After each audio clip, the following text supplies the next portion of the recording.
अहमद ने पहला निवाला लिया और फौरन चेहरा बिगाड़ कर बोला, ये क्या, रोज वही बेचाई का खाना, बंदा काम से थक कर आए और खाने में मजा ही न हो। सारा ने गुस्से से कहा, बिल्कुल अहमद, अब और नहीं चलेगा, हमें फौरन एक अच्छा बावर्ची चाहिए।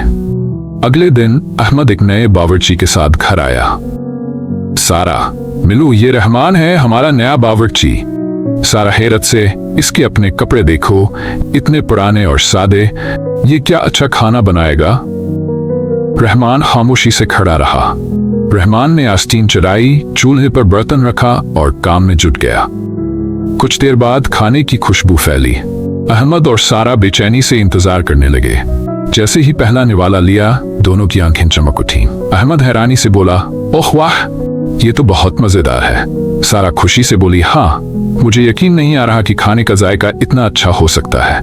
अब रोज मजेदार खाने बनते। अहमद और सारा खुश थे।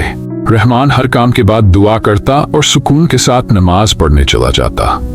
कुछ अच्छे दिन गुजरने के बाद अचानक एक दिन जैसे ही अहमद ने पहला निवाला लिया, उसका चेहरा बिगड़ गया। उसने चौंक कर कहा, ये क्या, इसका तो कोई जायका ही नहीं। सारा भी हैरानी से बोली, हाँ, पहले जैसे खाने का मजा कहाँ गया। रहमान, तुम क्या कर रहे हो? अहमद ने सख्त लहजे में पूछा, रहमान, ये क्या हो गया? पहले तो तुम्हारे हाथ में जादू था। रहमान ने सिर झुका लिया और धीमी आवाज में बोला, साहब जी, असल बात यह है कि जब मैं यहाँ आया था तब मैं 5 वक्त का नमाजी था। अल्लाह का नाम लेकर खाना बनाता था और मेरे खानों में बरकत होती थी। लेकिन अब, रहमान ने अफसोस भरी आवाज में कहा, जब भी मैं नमाज के लिए जाने लगता, बीबी साहिबा मुझे किसी न किसी काम में रोक लेती है। और जब से मेरी नमाज छूट रही है, मेरे हाथों का जादू भी खत्म हो गया है।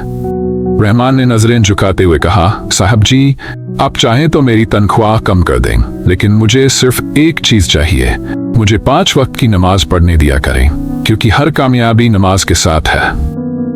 अहमद और सारा खामोश हो गए। दोनों ने एक दूसरे की तरफ देखा, फिर रहमान की तरफ।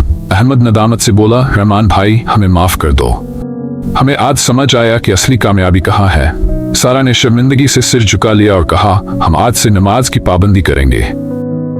अब घर में सिर्फ खुशबू नहीं, बरकत भी थी। रहमान फिर से सुकून के साथ नमाज पढ़ने लगा और उसके हाथ का खाना दोबारा मजेदार हो गया। लेकिन अहमद और सारा को जो सबक मिला था, वो खाने के जायके से कहीं ज्यादा कीमती था। कामयाबी सिर्फ मेहनत से नहीं, इबादत और नमाज से भी मिलती है। आप ही नमाज की पाबंदी करें।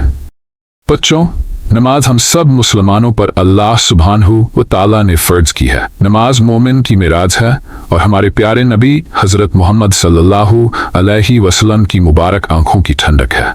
जो नमाज पढ़ता है वो कभी भी जलील और परेशान नहीं होता, क्योंकि नमाज हमें हर मुश्किल से निकालती है और हर काम में कामयाबी देती है। नमाज छोड़ना गुनाह है, तो आओ आज से अल्लाह से पक्का वादा करते हैं कि हम रोजाना 5 वक्त की नमाज जमात के साथ पढ़ेंगे और हमारी माएं, बहनें, बेटियां भी घर में 5 वक्त की नमाज की पाबंदी करेंगी, ताकि हमारे घरों से हर परेशानी दूर हो जाए और हम फिर से अल्लाह के पसंदीदा और कामयाब बंदे बन जाएं। आमीन।